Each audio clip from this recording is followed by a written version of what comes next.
আজকের রেসিপি কড়াইশুঁটির পরোটা। মিক্সিং জারে কড়াইশুঁটি, ধনেপাতা, আদা, কাঁচা লঙ্কা, চিনি দিয়ে একটা পেস্ট বানিয়ে নিয়েছি। এদিকে একটা বাটিতে 2 চামচ কর্নফ্লাওয়ার, 2 চামচ সাদা তেল দিয়ে একটা মিশ্রণ তৈরি করে নিয়েছি। এদিকে ময়দা নিয়ে তাতে পরিমাণ মতো লবণ দিয়ে আর ময়দাতে অল্প অল্প করে কড়াইশুঁটির পেস্টটা দিয়ে ভালো করে ময়দাটা মেখে নিয়েছি। অল্প সাদা তেল দিয়ে 10 মিনিট ঢেকে রেখে দিয়েছি। কড়াইয়ে সরষের তেল দিয়ে তাতে শুকনো লঙ্কা, কালো জিরা ফোড়ন দিয়ে আলু কেটে দিয়ে লবণ হলুদ দিয়ে একটু ভেজে জল দিয়ে ঢেকে দিয়েছি। 5 মিনিট পর ঢাকনা তুলে আলুগুলো সিদ্ধ হয়ে গেলে খুন্তি দিয়ে নেড়েচেড়ে উপর থেকে একটু ঘি দিয়ে আমাদের আলুর তরকারি রেডি। এদিকে 10 মিনিট হয়ে গেছে। ময়দাটা আবার একটু ভালো করে মেখে নিয়ে তা থেকে একটা একটা করে কেটে গোল গোল করে নিয়েছি। তারপর সাদা তেল দিয়ে বড় করে গোল করে নিয়েছি। উপর দিয়ে সেই মিশ্রণটা লাগিয়ে দিতে হবে ভালো করে।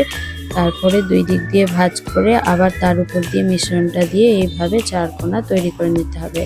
সেম একই পদ্ধতিতে এটা ত্রিকোণ আকার হবে।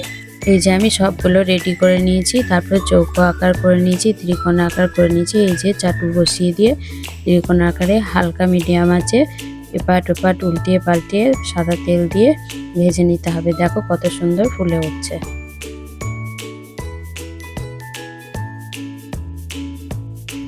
সেম একই পদ্ধতিতে এবার আমি চৌকো আকারে ভেজে নিচ্ছি।